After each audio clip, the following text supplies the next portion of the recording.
In our study of the Book of Chronicles, we've arrived at the construction of the Solomonic Temple. In studying out the architecture of the temple, I arrived at the Bronze Sea, this object outside of the temple, and I realized that there's a lot to discuss to understand the symbolism, and so I'm making a separate video. This object, I'm convinced, is deeply symbolic with these cosmic implications. And so let's just take a look at the verse. And this is 2 Chronicles 4, specifically verse 2. It reads, "Then he, Solomon, made the sea of cast metal." So that's how they translate it here in the ESV. "It was round 10 cubits from brim to brim and 5 cubits high, and a line of 30 cubits measured its circumference." Verse 3, "Under it were figures of gourds for 10 cubits, compassing the sea all around. The gourds were in 2 rows cast with it when it was cast. It stood on 12 oxen, 3 facing north, 3 facing west, 3 facing south, and 3 facing east. The sea was set on them, and all their rear parts were inward." And it's going to continue a little bit more, but we'll break off there. But we're going to take a look at a number of resources here that are going to suggest this cosmic creational symbolism involved in this object. But to understand that, we're going to need some background information. And for some of that, we're going to turn to Michael Heiser's early draft of The Unseen Realm. The book was originally called The Myth That Is True, a line he took from a Tolkien, I think it was a lecture that he gave. But this early draft has a good summary of the Chaoskampf motif. And just so we don't read the whole thing, I'm going to kind of summarize as we move along. So he's pointing out that Genesis 1 isn't our only creation story in the Bible. We also have Psalm 74. And here he has for us verses 12 through 17. And he's put in brackets here how this corresponds to Genesis 1. But starting at verse 12, "Yet God, my King, is from old, working salvation in the midst of the earth. You divided the sea," Genesis 1, 6, and 7, "by your might." And then further down, verse 16, "Yours is the day, yours is also the night," Genesis 1, 4, and 5. "You have established the heavenly lights and the sun," Genesis 1, 14 through 18. "You have fixed all the boundaries of the earth," Genesis 1, 9, and 10. "You have made summer and winter," Genesis 1, 14. Now I was going to point out, it's pretty obvious creational language, but in the center of all of this, you have, starting at verse 13, "You broke the heads of the sea monsters on the waters. You crushed the heads of Leviathan." So Leviathan apparently has multiple heads. "You gave him as food for the creatures of the wilderness. You split open springs and brooks. You dried up ever-flowing streams." So you have all this watery language. You have sea monsters and Leviathan as a dragon. It's like, what is going on here? And note also how this language here has this Exodus feel as well. And that's not coincidental that you have creation language and Exodus language being used somewhat interchangeably, because the Exodus, especially the crossing of the water, remember the waters are split, and we're going to hit that kind of information here in a second. And also the fact that explicitly we're told in Exodus that God would have victory over the gods of Egypt. So the entire Exodus is kind of taking shots at the gods of Egypt. For instance, if you ever read a good commentary on Exodus or a good presentation on it, they're going to point out that the various plagues, the 10 plagues, each plague has a corresponding deity that the Egyptians had that is getting bested by Yahweh. And those themes are really pertinent to what we're looking at here. But we will just continue and pick this apart. He's pointing out here that the ancient Israelites would have understood the symbolic messaging here because of the neighboring Mesopotamians, Canaan, specifically Ugarit. They had stories that were familiar to them and very similar. So he writes, "One of the most famous stories that has survived on ancient tablets discovered at Ugarit is the story of how Beale became king of the gods. The story is the backdrop of Psalm 74. The epic tale describes how Beale battles against Yam. As with biblical Hebrew, the word means sea. Yam was a chaotic, violent force, often depicted as a great dragon-like sea monster. In the guise of this sea beast, Yam was also referred to by the names Tanun and Litanu. Beale defeated the raging sea and the sea monster, earning everlasting dominion over the gods. The moral of the Ugaritic story is that the high king of the gods, Beale, has power over the unpredictable forces of nature. And similarly, in Mesopotamia, you have Enuma Elish, where heaven and earth were created after two gods fought to the death over supremacy in the pantheon. Without a clear leader, the cosmos faced anarchy and disorder. Order had to be established, and so a conflict for kingship ensued. The loser of the battle was a great sea dragon named Tiamat. The winner, the high god Marduk, cut Tiamat's body in half and made heaven and earth with the two pieces. The dragon was dead, Marduk brought order to the cosmos, and heaven and earth were created. Continuing with Heiser, he says, Psalm 74 has close parallels to both these epics. In the Ugaritic story about Bel, the italicized Ugaritic terms are precise equivalents to some Hebrew words in Psalm 74, 13, and 14. So in other words, you're going to have Ugaritic terms and then corresponding Hebrew terms. So you divided the sea, Yam and Yam, it's the same term, by your might. You broke the heads of the sea monsters. So in Hebrew, it's Tananim. Ugaritic is Tanun. On the waters, you crushed the heads of Leviathan. So Leviathan equals Litanu. Other passages in the Old Testament refer to Leviathan using descriptions found in Ugaritic tablets. In some Ugaritic stories, Litanu is described as a twisting serpent and fleeing serpent. Those exact phrases are used of Leviathan in Isaiah 27:1 and Job 26:13. And he continues on. Notice in verse 13 that the sea, Yam, is divided or split, just as the monster of the deep in the Babylonian story was cut in half. In Genesis, the waters were divided in two by a great expanse or firmament created by God. Half of the waters were stationed above the firmament, and half stayed below on the earth. And also, in the Exodus, you have the sea divided. And it's not a coincidence that you actually have connection between Egypt and Leviathan. And so the entire Exodus has this kind of decreation motif that runs through it. So that the Exodus kind of dips into creation language isn't really surprising when you look at it through this lens. The ancients would have understood what to do with this sea language. And part of the reason why the ancients associated water with chaos is because any number of things can happen in the waters. Even today, we don't have complete mastery over the sea. The sea is unpredictable. It's violent. And so it's not surprising that you have so many of these kinds of stories, as well as even like in Greek literature, for instance. The Odyssey is a good example, as well as Jason, the Golden Fleece, things like that, where you have these sea voyages because they're great stories for ancients to tell because so many things can go wrong when you go into the ocean. It can be sharks, there could be whales, there could be sea monsters, dragons, there can be sirens, there can be storms. And so these served as good examples of just how wrong everything can go. And so that became the symbol of which god, which deity was the top deity, because they're able to calm and control the seas. And again, map this over to the New Testament where Jesus literally walks on the waters or he calms the seas, things like that. It's making this same statement even in those stories. We looked at some of these themes a little bit in an article I read by Bernard Batto. I titled the video something like Jesus Slept, an obvious pun on Jesus Wept. But returning to Heiser, he says, in Genesis, these waters that were split were the deep, Tehom in Hebrew. The word Tehom is very similar to Babylonian Tiamat, so similar that many scholars of the last century believed the Genesis description was borrowed from the Babylonians. Few scholars accept that notion today in the wake of the discovery of the literature of Ugarit. Hebrew Tehom is actually identical to the primeval sea waters of Ugaritic epics called Teham. So you have Tehom, Teham, and he kind of closes out with this discussion here. He says, God didn't really fight a literal dragon at the beginning of creation and use parts of it to build heaven and earth. Rather, these are images that convey important ideas. The people of the biblical world knew nothing of physical science, and the biblical writers provide no coherent scientific process for the creation. They merely assert who was responsible, Yahweh, and describe his acts with imagery familiar to all at the time. They did so deliberately and for good reasons.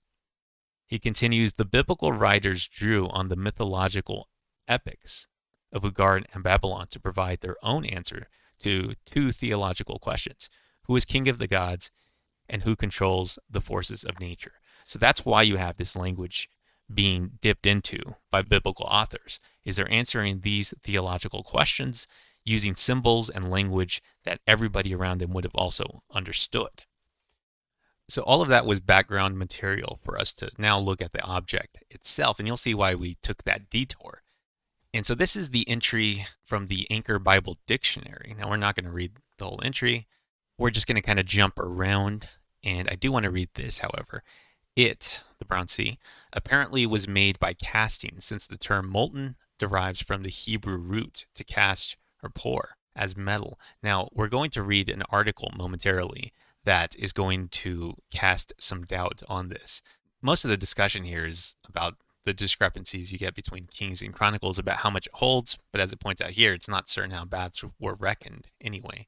But most estimates are around this, 10,000 gallons of water that it would have held. And I do want us to note here that the decorations on it, right, under its rim was a series of cast decorations, 2 rows of gourds. This is something you see a lot in the temple, this Edenic horticultural type language being used. It's bringing to mind a garden because it's bringing back to mind the Garden of Eden, because that's what they're recreating by creating the temple. They're creating this place for God to dwell with humanity again, as he was originally doing in the Garden of Eden. You also have on this brim lily work, again, more garden type language. And then you had 4 sets of bronze oxen, 3 each on each point of the compass, 12 in total. And they're holding up the object. We're going to take a look at some of the symbolism behind that. But here, you'll recognize a lot of the information we just hit before with Heiser's book. One of the features of ancient Near Eastern temples was their utilization of artistic and architectural elements relating to the idea of the temple as the cosmic center of the world. The Great Deep, or cosmic waters, is one aspect of the array of cosmic attributes of such a holy spot. The Temple of Marduk at Babylon, for example, had an artificial sea, Tiamtu, in its precincts, and some Babylonian temples had an Apsu sea, a large basin. If I'm not mistaken, I think Apsu is specifically, I think this is like fresh water, whereas this is salt water. And you can kind of understand the symbolism of why that would be the case. The fresh water is life-giving, whereas salt water is death. You can't really do anything with it, right? And that's the open ocean is that kind of thing. It's not drinkable. It's not really usable. But continuing on, such features symbolize the idea of the ordering of the universe by the conquest of chaos, or they represent the presence of the waters of life at the holy center. Ancient Israel shared in this notion of watery chaos being subdued by Yahweh and of the temple being built on the cosmic waters. The great molten sea near the temple's entrance would have signified Yahweh's power and presence. Furthermore, the bronze courtyard furnishings, including the large pillars Jachin and Boaz, were the only temple appurtenances visible to the public, which included both Israelites and foreigners in the cosmopolitan days of the Solomonic reign. That's really important. So the 2 things they could have seen would have been the pillars and this bronze sea. And both of these things are symbols of creation. And so it's a statement of Yahweh as creator. The role of these elaborate objects in providing visual messages about Yahweh's availability and power thus helped establish the legitimacy of the monarchy. And is going to continue on, point out that it didn't survive if it was taken as part of the Babylonian conquest. And here is the article by Sung Il Kang. And the title of this article is The Molten Sea, or Is It? And he's pointing out here that typically the discussion centers around the size and the function of this object, the molten sea, and very little attention is paid to the term itself. And he goes through a number of ways it's typically translated: sea of bronze, the sea, molten sea, sea of cast metal, so on and so forth. He proposes, though, well, I should point out here, it's typically assumed that the term comes from the Hebrew root to cast or pour. He says, however, based on the following observations, I propose an alternative root: to constrain, press upon, harass, or oppress, which yields the translation, the sea has been constrained. And here, in this section, he gets deep into Hebrew grammar, which is well above my non-existent pay grade. So we'll just summarize here.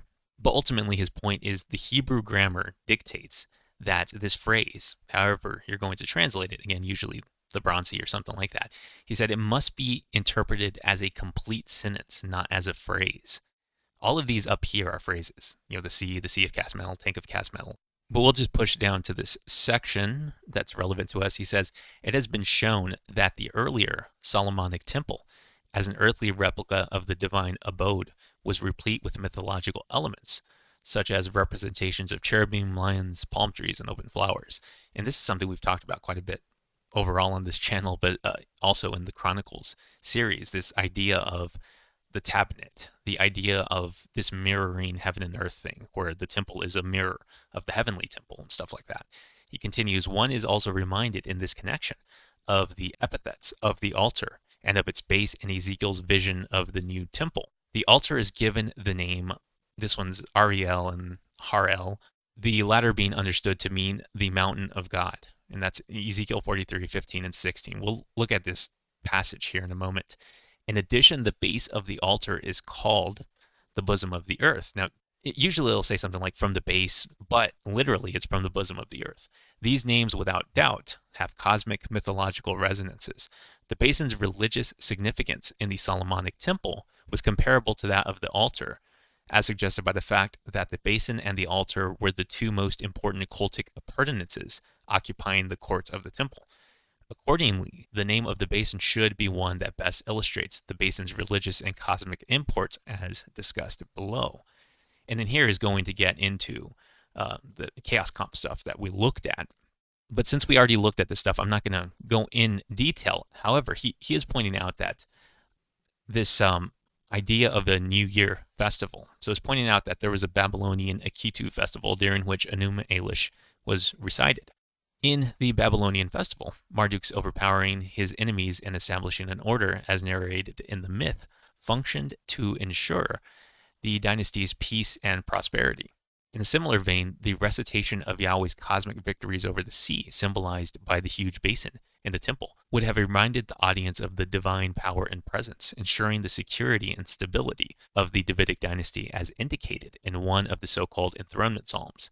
This is Psalm 89. I will set his, that is the king's, hand upon the sea, his right hand upon the waters, or rivers in this case. The visual image of the great amount of water contained in the reservoir may also have evoked the notion of the restrained and subdued power of the sea. Therefore, the role of the basin, often deemed obscure, emerges as pivotal. The point is, most people comment, we don't know at all what the point of this object was. And he's saying it's actually crucial. A prominent ritual formula in these psalms is Yahweh has become king. I suggest that, again, this object, the bronze sea, whatever, should be seen as one such cultic proclamation declared during the New Year festival and should be translated, the sea has been constrained. And if that's the case, this object becomes a statement of Yahweh's sovereignty as God of gods.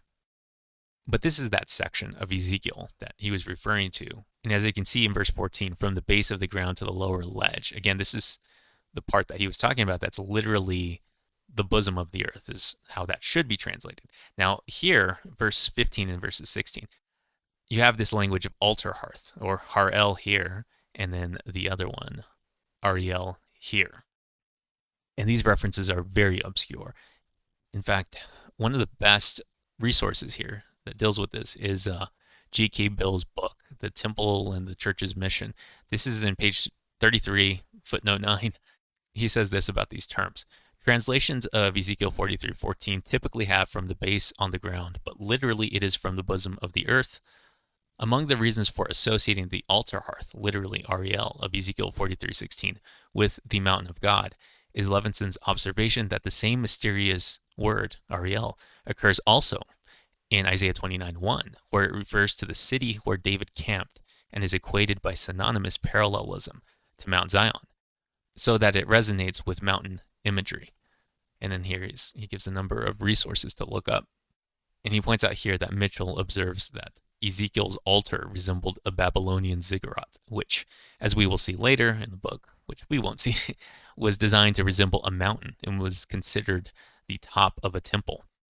And that's symbolism we've hit quite a bit on this channel, the Tripartite Divisions. But this is actually what Beale was talking about in this section of the book. In fact, we can look at it. And so this is page 33. And here he is arguing for an identification of the outer court as the visible earth and sea, so that those two ideas correspond with each other. And again, we've hit this before with the various tripartite divisions, whether it's Mount Sinai, where you have the foot of the mountain, the people, Aaron and his sons, the priests higher up the mountain, Moses at the summit of Mount Sinai, meeting directly with God, how that maps over to the temple, outer court, the laity, inner court, priests, most holy place, high priest. Original creation, you have earth in general, and the sea, that's the outer court. Inner court is Eden, and the Garden of Eden is the most holy place. It's the summit of Mount Sinai. We also talked about how this maps over Leviticus in a different video. And so he's marshaling evidence for that kind of thing in the symbolism.